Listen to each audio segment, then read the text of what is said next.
हर हर महादेव। जय माता दी भक्तों। मैं श्वेता कुशवाहा आज आपका अपने भक्ति चैनल में स्वागत करती हूँ। आज हम जानेंगे कि नवरात्रि की सरल पूजा कैसे करनी है, चौकी कहाँ पे लगानी है, किस दिशा में लगानी है, पूजा किस समय करनी है।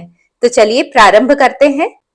नवरात्रि के लिए चौकी हम लगाएंगे पूर्व दिशा में। अगर आपके पास उस जगह पे स्थान न हो तो आप दक्षिण दिशा को छोड़कर किसी भी जगह चौकी लगा सकते हैं। उसके बाद हम इस पे बिछाएंगे लाल कपड़ा। मैंने नया कपड़ा लिया था, अगर आपके पास पहले कोई अच्छा कपड़ा हो तो वो भी आप यूज कर सकते हैं। उसके बाद हम देंगे चावल का आसन, चावल या फूल का आसन देंगे और उसके बाद दुर्गा माँ के स्वरूप को बिठाएंगे। अगर आपके पास मूर्ति हो तो आप उन्हें विराजमान कीजिए। इसके बाद हमें ज्वारों को बोना है, तो आप थाली भी ले सकते हैं या फिर आप मिट्टी का कोई पात्र भी ले सकते हैं। सबसे पहले हम मिट्टी डालेंगे नीचे और ऊपर से हम जौ को डाल देंगे। अगर आप यहाँ गेहूं डालते हैं तो आप ऊपर से गेहूं को डाल दीजिए और हम इसे इसके ऊपर अच्छे से पानी को छिड़क देंगे। आप चाहें तो ज्वारों के ऊपर ही कलश की स्थापना कर सकते हैं या तो फिर आप अलग से कलश की स्थापना कीजिए। मैंने ज्वारों को अलग रखा और कलश की स्थापना अलग से की। तो मैंने एक लोटा ले लिया है। लोटे के कंठ पे हम मौली बांध देंगे। मौली को हमें 3 बार घुमाना है और उस पे हम विधि पूर्वक स्वास्तिक बना देंगे। स्वास्तिक बनाने के बाद हम इसे रखेंगे और इसमें डालेंगे सबसे पहले गंगा जल और उसके बाद हम इसमें शुद्ध जल को भरेंगे। शुद्ध जल को भरने के बाद इसमें हम डालेंगे हल्दी, सुपारी, सिक्का, चावल और फूल। ये 5 चीजें हम जरूर डालेंगे। तो आप फिर से नोट कर लीजिए, हल्दी, सुपारी, सिक्का, चावल और फूल। इसे हम डाल देंगे और उसके बाद हम इसमें पंचपल्लव, पंचपल्लव मतलब 5 आम के पत्ते, हम उसमें हल्दी और कुमकुम की बिंदी लगाएंगे और इसे हम पानी के ऊपर रख देंगे। इसके बाद हम लेंगे एक नारियल, नारियल के ऊपर हम चुनरी लगा देंगे और मौली से बांध देंगे। फिर कलश के ऊपर हम रखेंगे एक प्लेट चावल से भरी हुई और उसके ऊपर रखेंगे हम श्रीफल। श्रीफल में जो जो मौली बांधेंगे वो हम 9 बार बांधेंगे। पंडित प्रदीप मिश्रा जी बताते हैं 5 या 7 बार जो लोग नारियल के ऊपर मौली बांधते हैं उनके घर में लक्ष्मी जी की वृद्धि नहीं होती, इसलिए।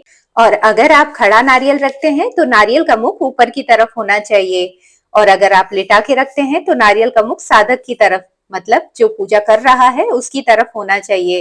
पहले हम देंगे अब चावल का आसन, उस पे रखेंगे गणेश जी को, हम सुपारी मान के रख देंगे। हमारी स्थापना हो गई है। अब बस हम रोज इसी चौकी पे पूजा करेंगे। सबसे पहले हम जलाएंगे घी का दीपक। घी का दीपक जलाएंगे। आप चाहे तो अखंड ज्योत भी जला सकते हैं। मैंने अखंड ज्योत नहीं जलाई है, मैंने सिर्फ घी का दीपक रोज के लिए जलाया है। अखंड ज्योत के लिए आप ऐसा दिया लेंगे और मौली की ही बत्ती लगा लेंगे।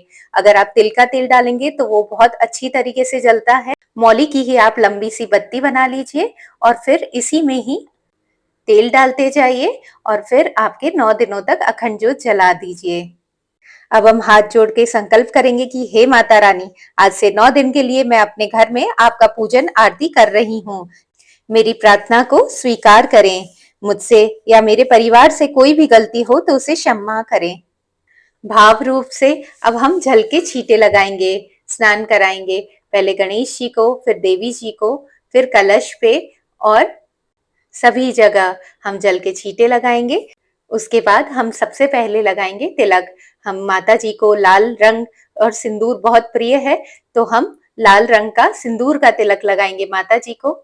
फिर सिंदूर का तिलक लगाएंगे हम गणेश जी को, श्रीफल को, कलश को और हम लगाएंगे दीपक को, क्योंकि हम इससे पूजा करते हैं तो ये बहुत ही शक्तिशाली होता है।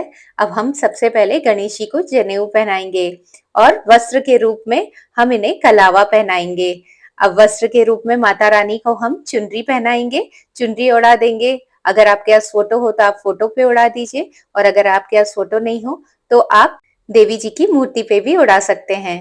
लाल रंग का बहुत महत्व होता है, तो माता जी को लाल रंग का पुष्प समर्पित करेंगे। गणेश जी को भी फूल समर्पित करेंगे, हम कलश पे भी फूल समर्पित करेंगे, नारियल पे भी और हम दिए पे भी। अब हम श्रृंगार का सामान चढ़ाएंगे। माता रानी को 9 दिनों में से किसी भी एक दिन श्रृंगार का सामान अवश्य चढ़ाना चाहिए। 16 श्रृंगार भी चढ़ा सकते हैं, और अगर 16 श्रृंगार नहीं चढ़ा पाए तो 9, 7 या 5 जो भी चढ़ा सकते हैं उन्हें जरूर चढ़ाइएगा। अब हम भोग लगाएंगे। तो भोग में सबसे प्रिय माता जी को माना जाता है बताशा, तो बताशा हम अवश्य चढ़ाएंगे। अगर आपके पास बताशा नहीं हो तो आप मिश्री भी चढ़ा सकते हैं बताशे की जगह। हम पंचमेवे का भोग भी लगाएंगे। तो मैंने पंचमेवे ले लिए थे और पंचमेवे का देवी जी को भोग लगा दिया। अब हम ऋतुफल, जो भी आपके घर में ऋतुफल हो वो फल आप देवी जी को चढ़ा सकती हैं। अब हम एक छोटा सा जल का लोटा समर्पित करेंगे, वो हम माता रानी के सामने ही रख देंगे। नवरात्रि की पूजा में स्थापना के दिन पान के पत्ते का भोग जरूर समर्पित करें। पान के पत्ते में आप सुपारी रखें, लौंग, इलायची और बताशा रख के माता जी को समर्पित करें। कहते हैं कि माता जी हमारे जीवन में आ रही समस्याओं को दूर करती हैं और हमें तकलीफों से निकालती हैं। तो पान के पत्ते का बहुत ही अधिक महत्व है, तो पान जरूर चढ़ाइएगा माता रानी को। भोग समर्पित करने के बाद आपको जो भी पाठ करना चाहते हो वो पाठ कर लें। पाठ करने के बाद आप क्षमा याचना मांगेंगे कि माता रानी अगर हमसे कोई भी भूल हुई हो तो हमें क्षमा अवश्य करें, और भोग ग्रहण करने की विनती करेंगे। इसके बाद हम गाय के कंडे को जलाएंगे। गाय के कंडे में सबसे पहले हम डालेंगे एक कपूर, ताकि वो अच्छे से जले, और हम सबसे पहले देंगे 2 घी की आहुति, और हम 2 जोड़े में लौंग एक साथ समर्पित करेंगे। भोग का जो बताशा था या मिश्री जो भी आपने चढ़ाई थी वो भी थोड़ी सी समर्पित करेंगे। पंच मेवे में से भी जो भी मेवे थे थोड़े से वो भी समर्पित करेंगे, और पान जो हमने चढ़ाया था उसे भी हम ऊपर से लौंग लगा के वो भी हम समर्पित कर देंगे। कहते हैं अग्नि में जब हम भोग को समर्पित करते हैं तो वो सीधे देवताओं को मिलता है, इसलिए नवरात्रों में भोग समर्पित करना चाहिए। पानी को हवन के चारों तरफ से उतार देंगे 3 बार। उसके बाद हम मांगेंगे क्षमा याचना। 9 दिन में से किसी भी एक दिन माता रानी को दक्षिणा अवश्य समर्पित करें। जब हम पूजा करते हैं तो उस दौरान हमें दक्षिणा भगवान जी के सामने अवश्य समर्पित करनी चाहिए। इसके बाद हम धूप दीप जलाएंगे और हम करेंगे आरती। पहले हम गणेश जी की आरती कर लेंगे, जय गणेश देवा। उसके बाद हम अम्बे तू है जगदम्बे काली, जैसे मैं गा रही हूँ उसी तरीके से आपको अगर आती है तो आप उस तरीके से कीजिए, या तो आप किताब में देख के भी अम्बे तू है जगदम्बे काली या फिर जय अम्बे गौरी की आरती भावपूर्ण से आप कर सकते हैं। आपको बहुत महसूस होगा। फिर हाथ जोड़कर पूजा में रही कमियों के लिए क्षमा याचना करेंगे और मनोकामना को पूर्ण करने के लिए माता रानी से विनती करेंगे। जल का लोटा जो हमारे पास था उसको हम सूर्य भगवान को समर्पित करेंगे, और जो भोग था भोग को सदस्यों को प्रसाद के रूप में हम वितरित कर देंगे। चौकी ऐसे ही रहने देंगे, श्रृंगार दक्षिणा सब ऐसे ही रहने देंगे, सिर्फ हम प्रसाद में चढ़ाई हुई चीजों को रोज उठा लेंगे और भक्तों में, घर के परिवार के सदस्यों में बांट देंगे। 9 दिन तक चौकी पे सुबह शाम हमें ऐसे ही पूजा करनी है। अगर आपको मेरा वीडियो पसंद आया हो तो चैनल को लाइक, सब्सक्राइब और कमेंट में लिखिएगा जय माता दी। चलिए मिलते हैं अगले वीडियो के साथ। बोलिए हर हर महादेव, श्री शिवाय नमस्तुभ्यम।